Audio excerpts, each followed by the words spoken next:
Good. Good. So you realized your true nature a little while ago, did you? I mean, it happened first in 2012 when I watched Gangagi. Oh, great. Yeah, like I mean, short. Um, I don't know how to say, but that short story is like that. Yes.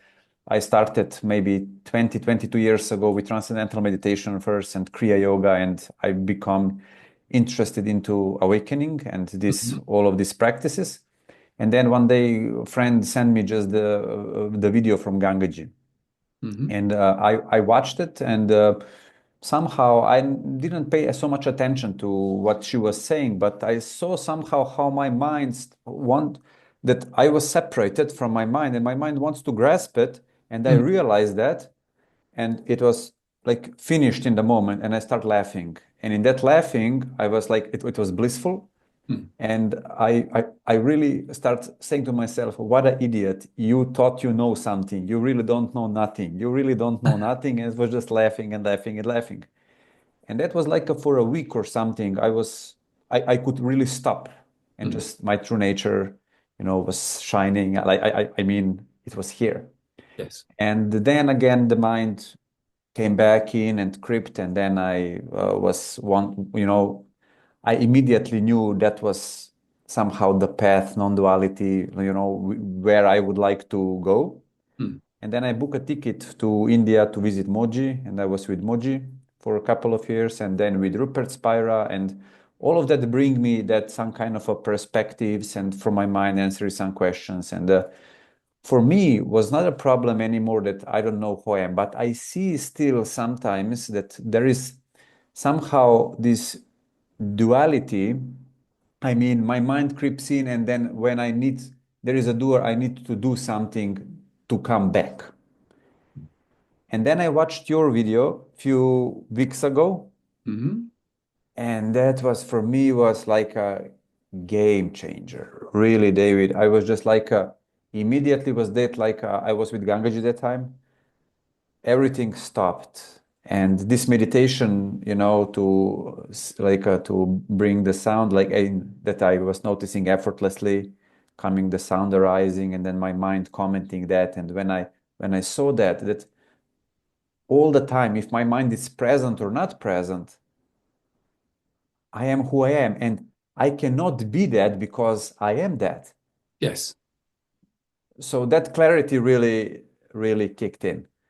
So, and it was really just stayed with me, you Mm. know, and it's still here. But anyway, I just said, I need to meet this guy. I need to talk with him. So maybe you can reflect something on me. Maybe you can help me a little bit with, you know,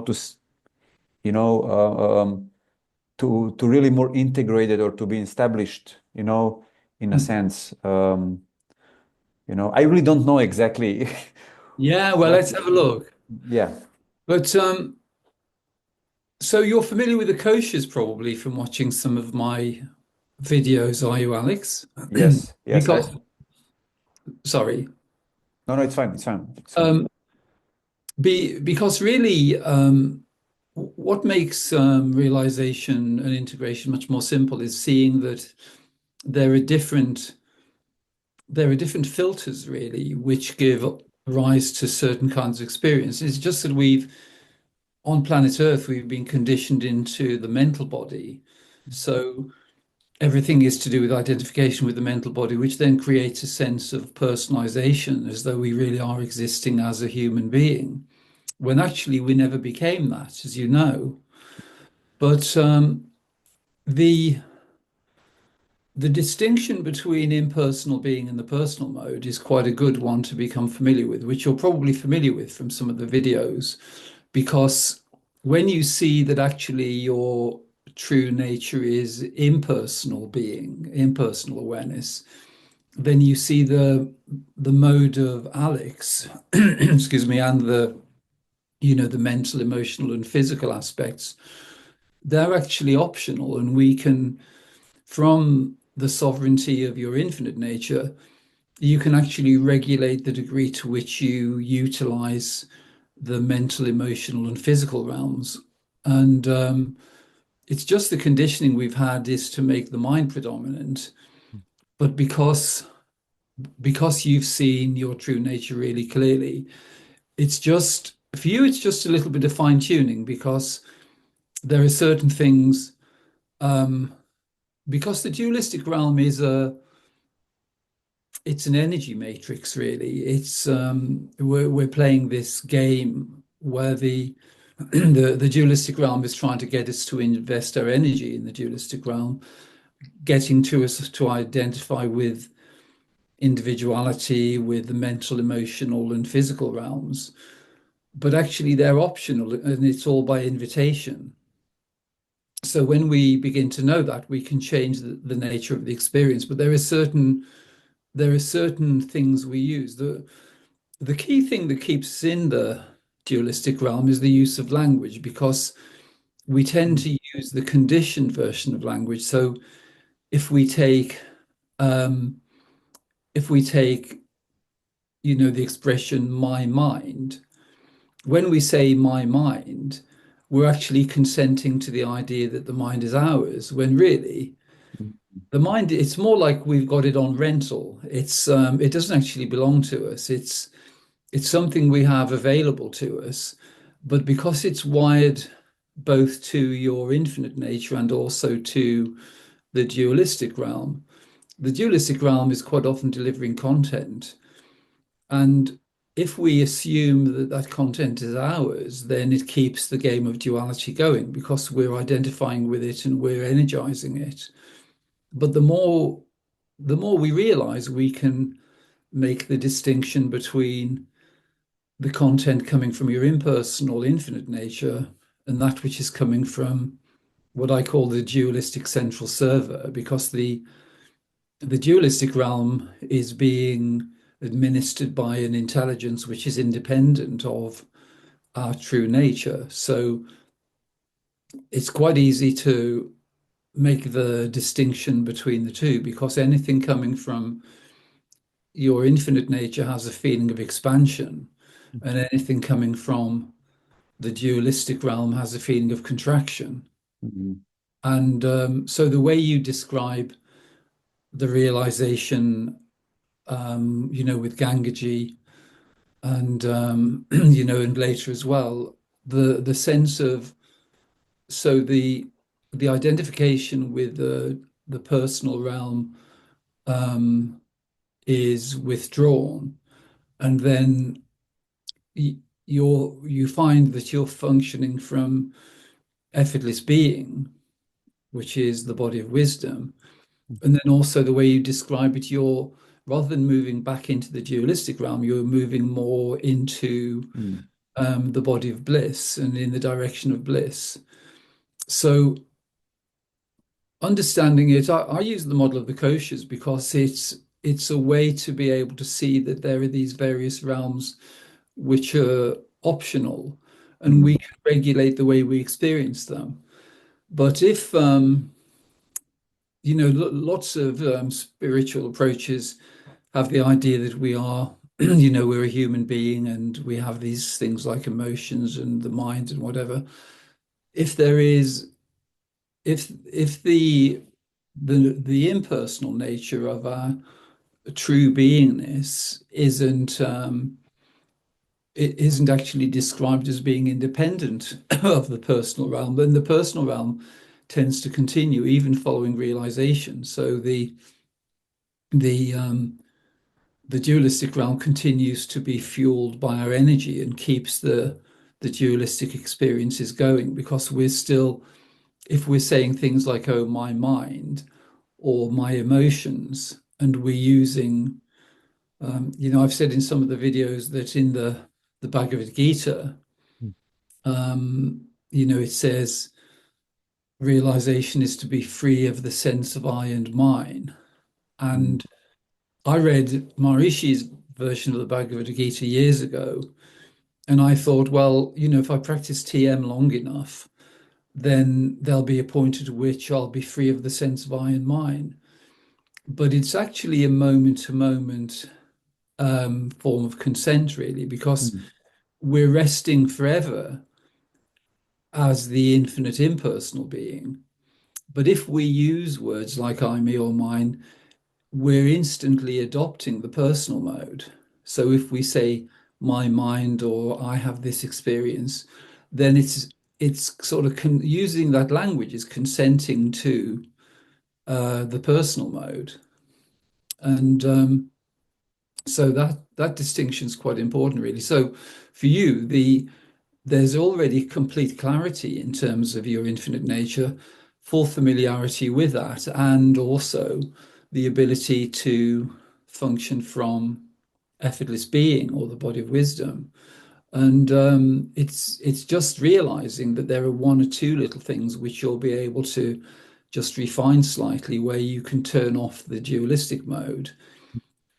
Because really, realization is sometimes presented as though it's um, it's the solution to everything, and that once we have realization, then that's the end of our problems. But um, the truth is that the realization which is already fully known, um, alongside that exists the option for the personal experience, because there is still the human body, mind, the emotions, and these various realms of experience available.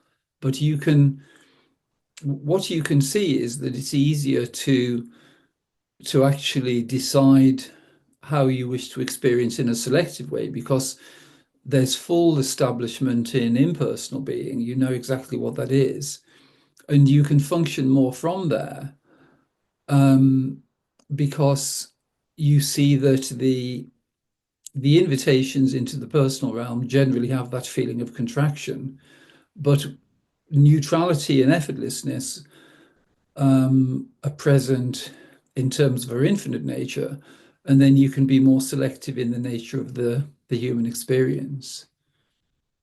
But it's great you're so clear. It's it's really good you've seen that, and you're also familiar with the the way the dualistic realm issues invitations, because it is that's really the way our energy is being compromised, because if there are invitations into certain experiences, especially say the low frequency emotions or contracted thoughts, then those invitations result in us energetically fueling the dualistic realm, which keeps the dualistic experiences going. But actually, what you see is that um, there really is nothing to process, because, as you've seen completely clearly, your true infinite nature is completely independent from anything in the personal and dualistic realms. So anything which is to do with, emotional content or mental content, or even trauma and past experience, they belong in a sort of phenomenal sense to the dualistic realm. And, you can recall certain experiences, but actually you don't need to identify with them, because even when those experiences were taking place, they they exist in a dualistic realm, which is Maya, really. It's an illusory realm, but you weren't touched by that even then. And so my approach is quite different to a lot of teachers. Lots of teachers suggest processing mental and emotional content by either welcoming it or releasing it, or fully feeling the feelings and all of these things. But actually, they're all forms of consent, really. They're consenting to the personal realm and consenting to the idea that that content is ours and we need to do something with it. But it's never actually belonged to us. So when we know that, we can stay away from that game, really. That's the another question which I wanted to ask you. It was because I am working also as a therapist, Yes. many years now, and the results I have pretty good, I can say. I mean, the people are also waking up and having the same experience sometimes with this work. Yes. It is more likely self-inquiry, Yes. in a sense, but it is with hypnotherapy a little bit. Yes. So, and that's why I wanted to also to ask, because sometimes also working with clients, I can see that there is a lot of their projections also when they're liberating themselves.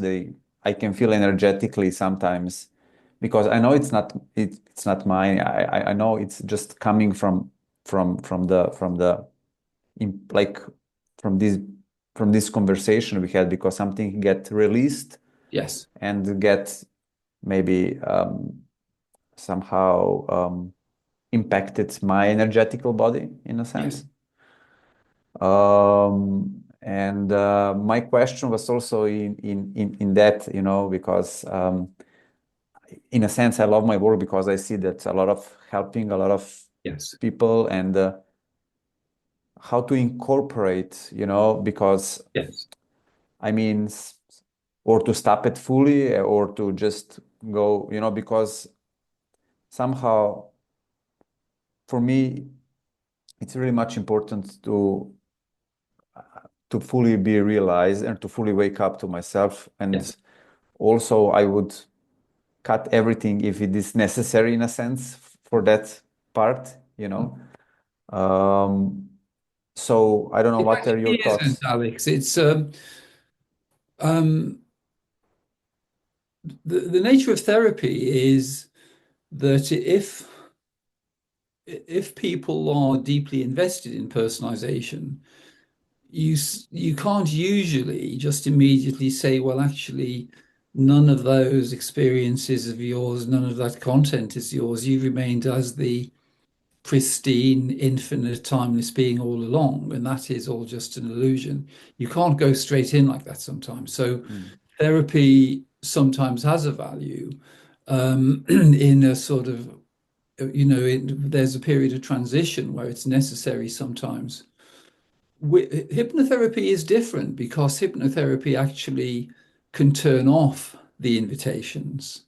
mhm. So, so hypnotherapy can be used effectively because if there are certain because all the invitations, they're tendencies really. So if we take, um, if we take tendencies that people have, say tendencies for anxiety or fear or addictive behavior, those kind of things, then they tend to be tendencies and frequencies that Mm, we've learned, and quite often they come down through family lines. So, mm, so there, there are predominant tendencies, and because the dualistic realm is optimizing the energy that's being harvested really from the beings who don't really understand what they're involved in, then it's always the predominant frequencies and invitations which are being targeted. So if you have someone has a tendency, say, towards anxiety,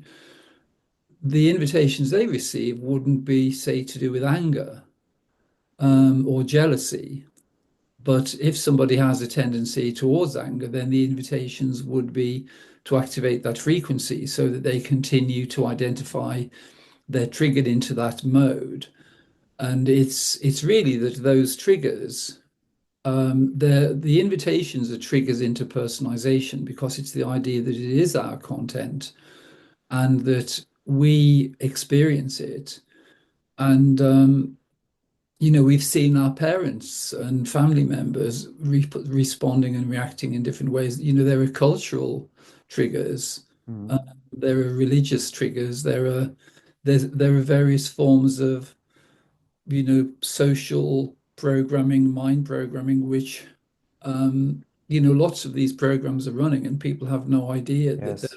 they're experiencing through these programs. Yes, and I see also through the work, when I work with them, also when they came with anxiety or depression, if I start asking the questions like, what's the problem? How is that a problem for you? And, I'm not going into the hypnosis, but when they start to answering, they are also going into their own personal trance, in a sense, of the identification, who they think they are. Yes. But what is really interesting that all that, like from 90% of the therapy, they start to experience, let's say, abusives or whatever was X, Y, and Z, because that anxiety was Yes. never the problem. It was just a energetical structure in a sense, which something happened maybe long, Yes. long, long time ago.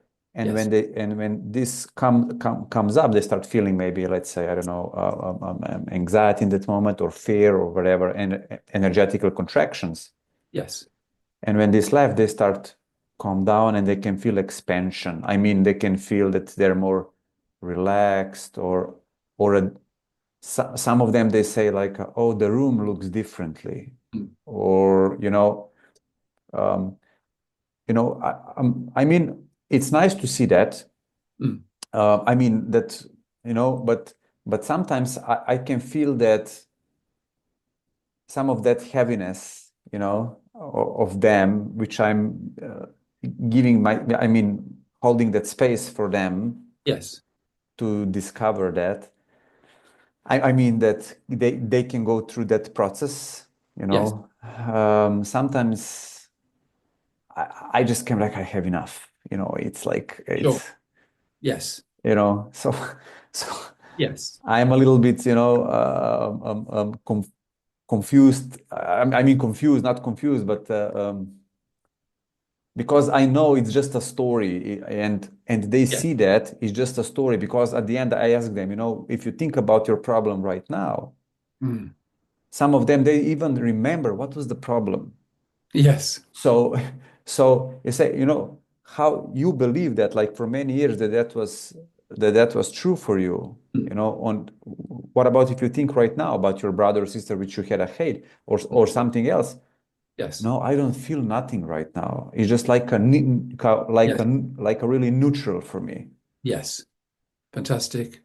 Well, So that's a yeah. really good demonstration that the content doesn't belong to them. It's just that we kind of drag it from moment to moment with us because everyone really, no matter who it is remaining as the pristine, infinite being in this moment. That's all we can ever be. That's all anyone and anything ever is.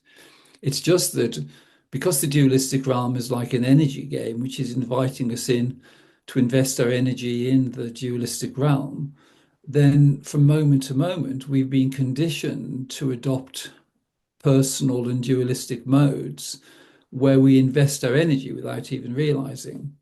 And so for you, what I would say is um, it's possible to reach a point where there is no impact from the people you're dealing with, from your clients. Mhm. Um, the way to achieve that most effectively is by just resting as impersonal beings. So when they come in, you can actually just remain, because you can remain as a field of impersonal awareness. So when you're remaining as the impersonal field of awareness, then there's clarity, um, and everything is being registered. So everything they're saying is being registered, but there is no, you're not showing up as a person, and there isn't any personal Yeah. compassion because you're just resting as the field of impersonal being. Mm. And that is very liberating because, Mm. well, it's something you're, I would say the tendency for you to adopt the personal mode is pretty minimal. It would be a very small percentage really, because you're so familiar with impersonal being that that's where you are most of the time. It's just that sometimes because they're if people are talking about their trauma, sometimes they can issue an invitation and it can invite you in as well because it's really it's a singular field. But if they're referring to certain dualistic content, because you're this open space, then sometimes it can register within you, and then there can be a slight trigger.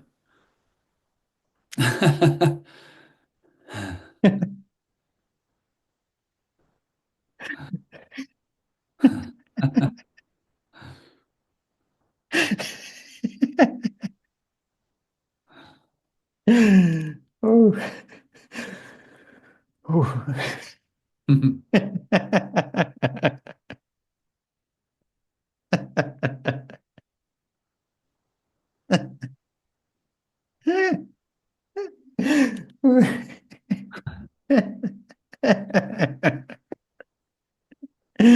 Oh, whew, whew. Thank you.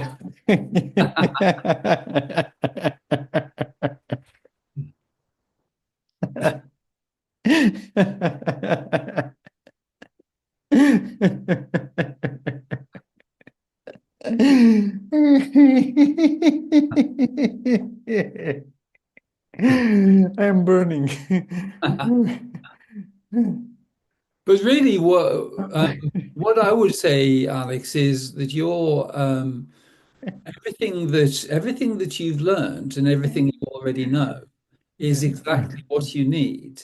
So you have the opportunity to integrate all the knowledge you already have, Mm. also to integrate impersonal being and Uh, to be able to Sorry. it's all right, carry on.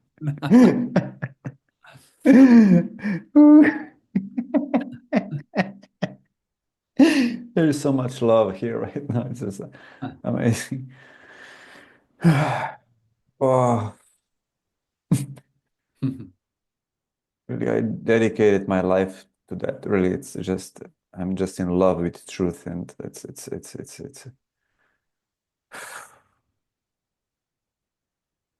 Well, you know it Mm. fully. That's, you know, you just recognize it. And but it isn't that anything's gone wrong. You know, I would say that everything you've learned, you know, has been very valuable. And also in terms of helping others, because you need to understand all of those different modalities to be able to relate to everyone. Yeah. And because Yes. It. we're Yeah. already fully in our true nature, sometimes that's a bit too raw for people to accept, you know, you Mm. because it's so in contrast to what their experience has demonstrated to them. But um, you know, more and more people are open, and you know, because of the clarity that is already there, um, you'll be able to gauge where people are and what's Mm. appropriate, really. Yes. Yes. But there'll also be a very unique way. It's having the sense that because you are the infinite being, the there'll be a very specific and unique way that you will kind of create where you can utilize all the knowledge you have Mm. without it because in you know you may remember the expression from the TM movement, knowledge is structured in consciousness. Mm. So certain things are true at certain levels. Yes, and also like when I work with people, like when I'm just I like I mean from effortless being, it's just you hear behind, I mean what they are saying, Yes. and it's like intuition in a different. So and there is and when I ask a question, in a sense. They mostly tell me if somebody will ask me on the street that question, I will hit him. But in front of you, I feel that I can, that that it's not a judgment, that it's not something, that there is some support in a Yeah. sense. Yeah. So that's really confirmation also getting from the clients or to working in a groups with people. So yeah, yeah. So you Yeah. run some Mm. groups as well, do you? Yes, I'm having also talks, Right. also here and there, not like on regular basis, but I have, and yeah, and people are connecting, are calling. They're also sending me people, so mostly to. Mm. I mean, they say they have they when I speak with them, they have some kind of um, sorry, they have some kind of relief or so that's why I continued. I mean, like I said, it's a really natural, it's not that I'm trying to go from my agenda or something to help or to, Yes. um, so yeah. You don't um, really seem to have many invitations running, though, Alex. You seem to be pretty clear of them. yes. I mean, right now it's just everything is inside of me. So, Wonderful. so yeah, yeah. Mm, mm, Well, I'm sure that's why people are drawn to you because it's that aspect that they recognize without even knowing. It's like they're just seeing that there's something of depth and value, so they're drawn to that. And then really it's only a matter of you yeah. just Uh, gauge the situation. yeah, You yeah. do. Like I said, that's intuitively, if I can say to you, David, right now, it's like I was scrolling through the YouTube, and your face, because I'm really almost 13, 14 years or something like that into non-duality. Mm. Okay. I never came across you, through, I've been with Billy Doyle. I'm still going to his retreats on yoga and with these wonderful teachers and like I said, I had this, but when I listened to you, some intuitivity. So with this guy, I'm sorry, guy, but No, carry on, it's fine. I I will be finished in a sense. Intuitive, maybe it's egoic structure, maybe it's, but I really don't know. I really don't know. But that was my Well, it was just an like intuition, really. Yeah.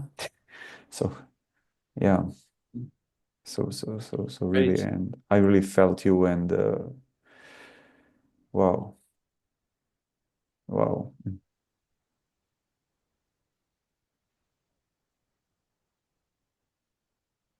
Mm, Yeah, well, that's great because mm, the yeah, everything's there for you, really. It is only um there's with each of us, there's the residue of some of the programming which we received from the education system, from our family, and the tendency, it's just there's a kind of automatic tendency to adopt the personal mode in different ways, usually through using language. But it becomes quite easy to turn that off. But for you, because you're really familiar with effortless being, that's the option that's been there for you for most of the time. And with with each of us, really, and this will definitely be true with quite a lot of your clients. There are lots of beings who are really fully aligned with their infinite nature already, but they kind of volunteer to enter the dualistic realm to bring their consciousness into this dualistic experience, and they tend to be hit with fairly heavy invitations in the early part of life to try mm, to get them preoccupied with the personal realm. So sometimes the intensity of the content or the trauma they've experienced is a reflection, a sort of upside down reflection of what their potential is. mm, Because sometimes it's the people who've had the most intense experiences that really mm, have the most clarity and potential. mm. Yes, yes, I saw that too. Yeah, yeah, of course. Because Mm, the dualistic realm knows if somebody has real purity and they bring that in with them. So the dualistic realm really wants to divert their attention from that so they don't discover it, or that the discovery of it is delayed in some way. So they the invitations can then be quite intense in a personal sense. So it can be things like trauma or bereavement, or the usual kind of themes really. But when we know how the dualistic realm works, it becomes much easier to to simplify everything, because the dualistic realm always works on the basis of inversion. So if the invitations we're getting are really intense in a particular direction, they usually represent the opposite of what the potential is. So if there is high potential for realization and alignment with impersonal being, then the invitations tend to be intensely inviting them into personalization. Or if there is a natural alignment with the peace and ease and neutrality of impersonal being, then the invitations can quite often be to do with mental and emotional disturbance, so that they're distracted by turbulent forms. Mm. But for each of us, the blessing is that when we make the distinction between impersonal being and the personal mode, then we realize we can turn the personal mode off, and it's quite easy then. Mm.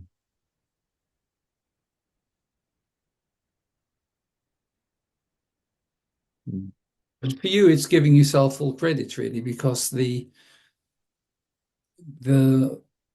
the clarity is already fully available, and because you are the infinite being, then the potential for you to integrate everything in terms of the work you've been doing and helping people, um, no one is better placed to do that than you are. Mm. And so it's recognizing that, and just having that idea that whatever you need will come to you, and Mm. it will all so it isn't an either or, it's really the integration of everything. Yes. And that this is mostly how I experience. There is no desires really. I mean, it's just like you said, it just come when it's needed, and Mm. it's appropriate, and that's Yes. it. There is also no striving for, how I will do or the fear behind, or Mm. should I, you know, Mm. there is some kind of a trust in a sense, but Yes. not like for something separate that someone will give me something, Mm. or whatever. Mm. So this is also how I experienced. Yeah. Okay. Hmm.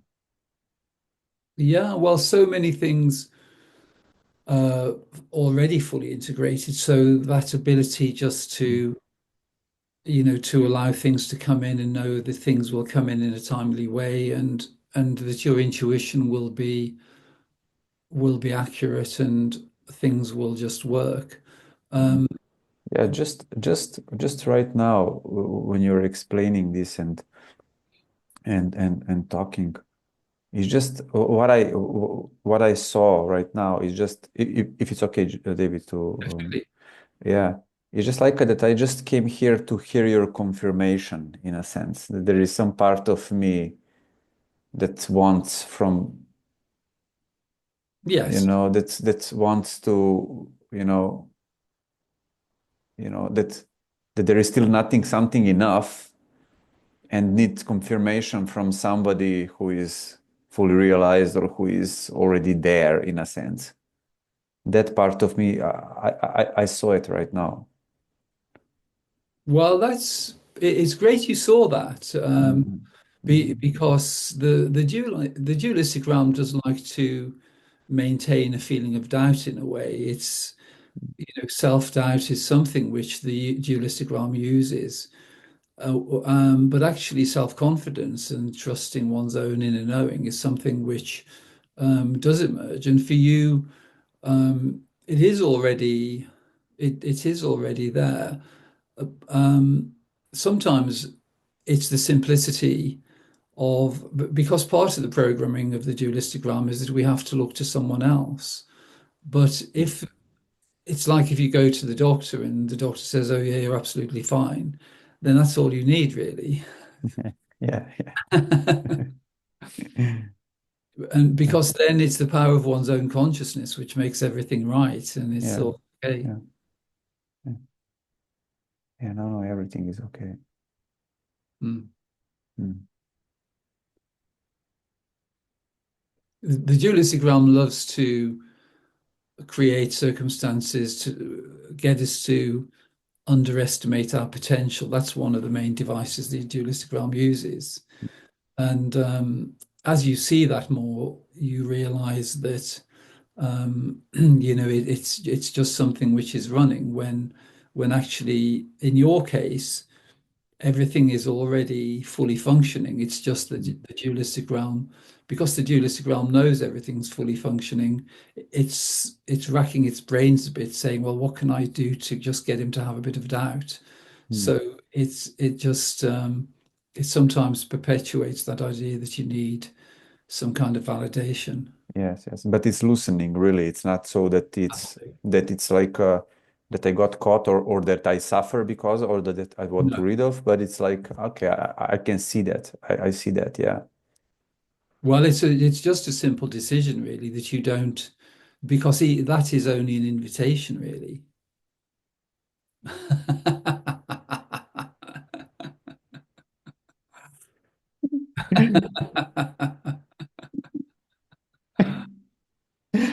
Ooh.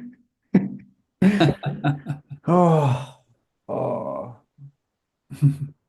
you're just stripping off of me some, I don't know.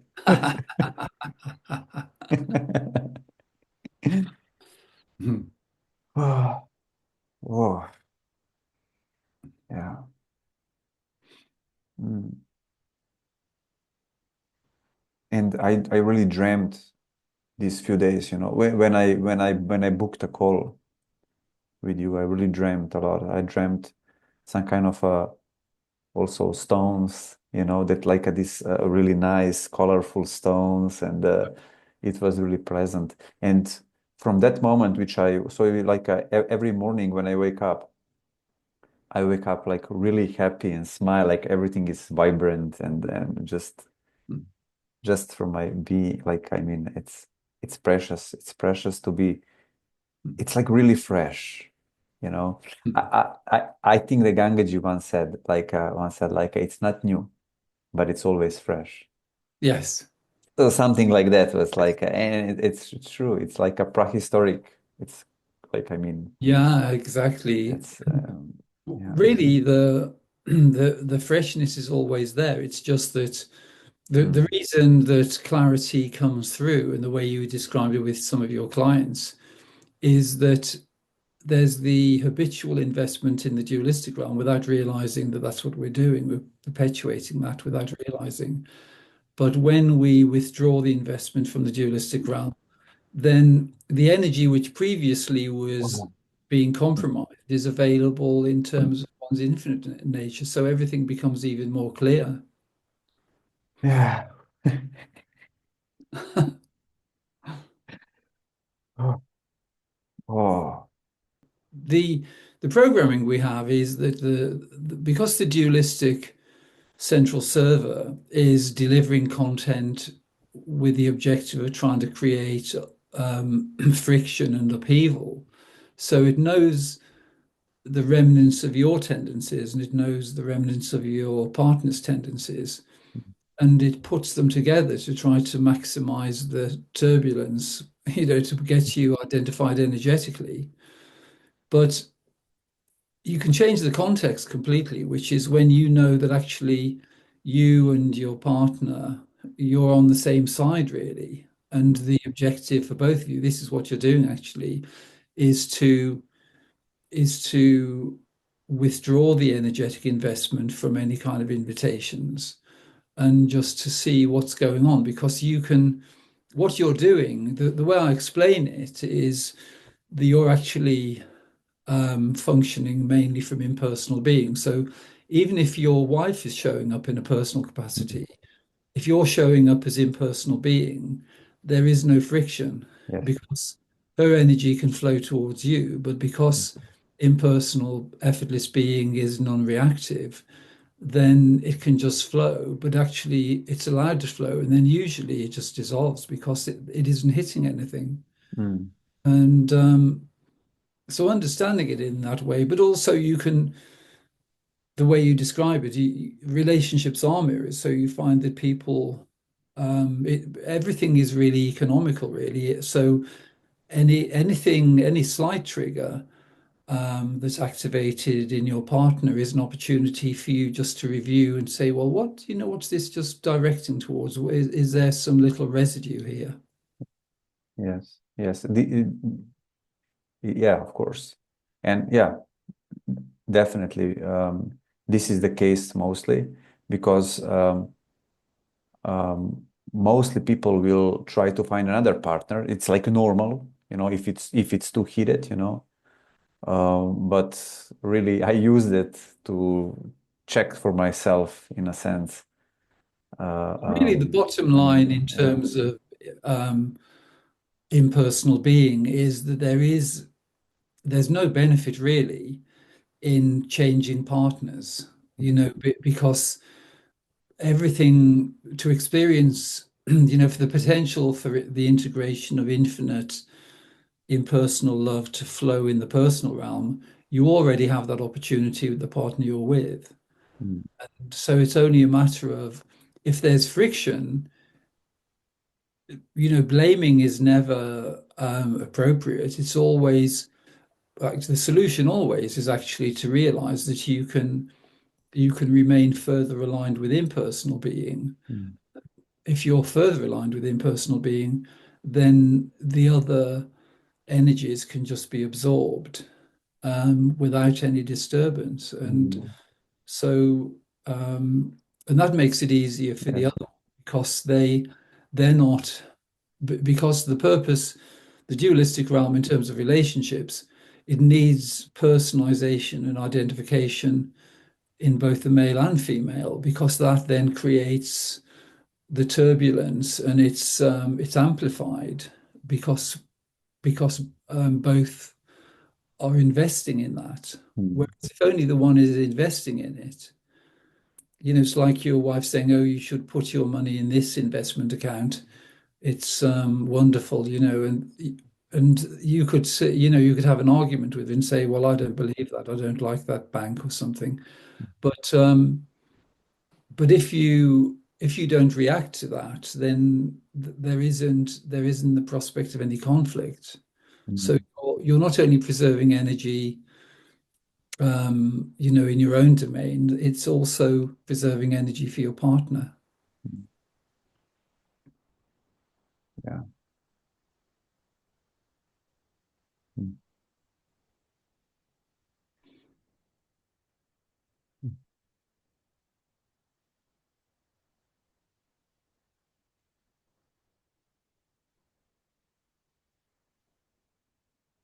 But things like addiction, for instance, um, addictions are intense invitations into personalization, really, because they create cycles of things like guilt and blame and those kind of things, which keep the investment in the dualistic experiences.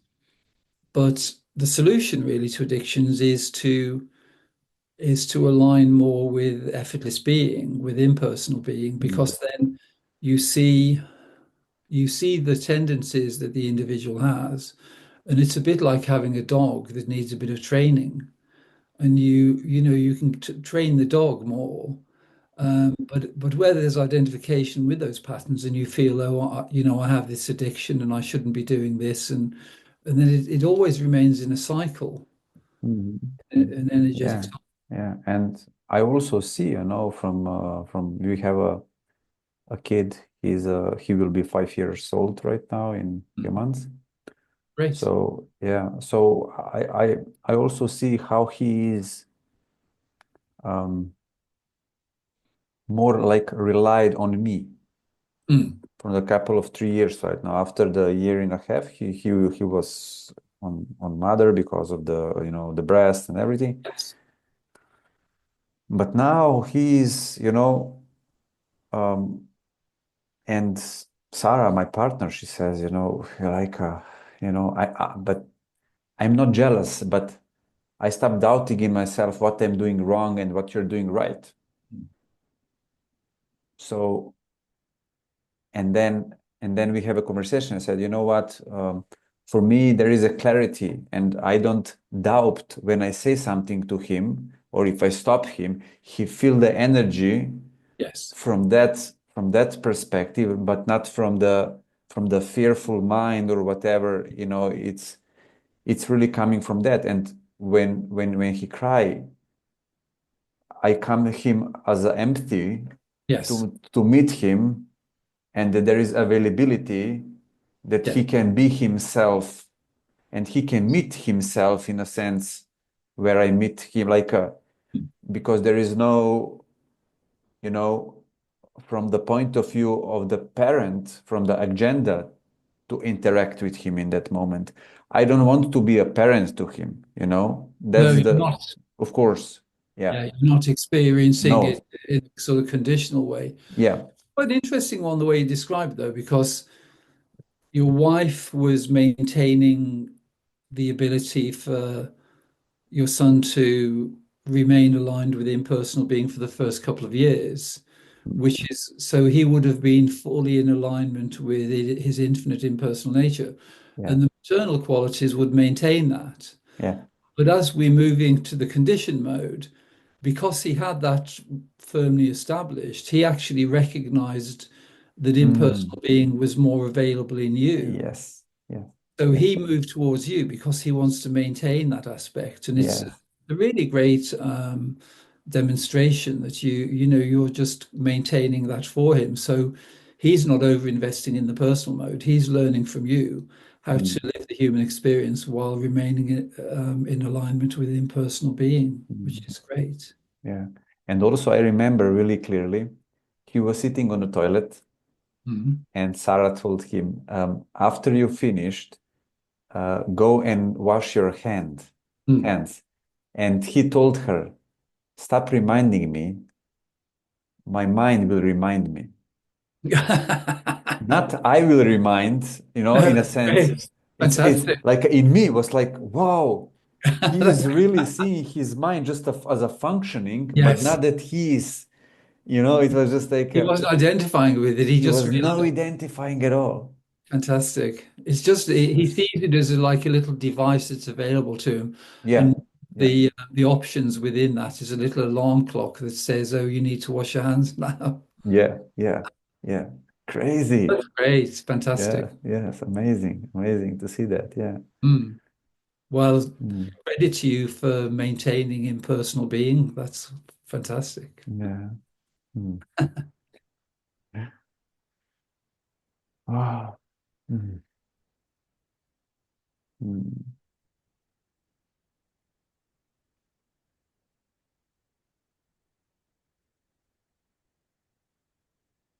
mm.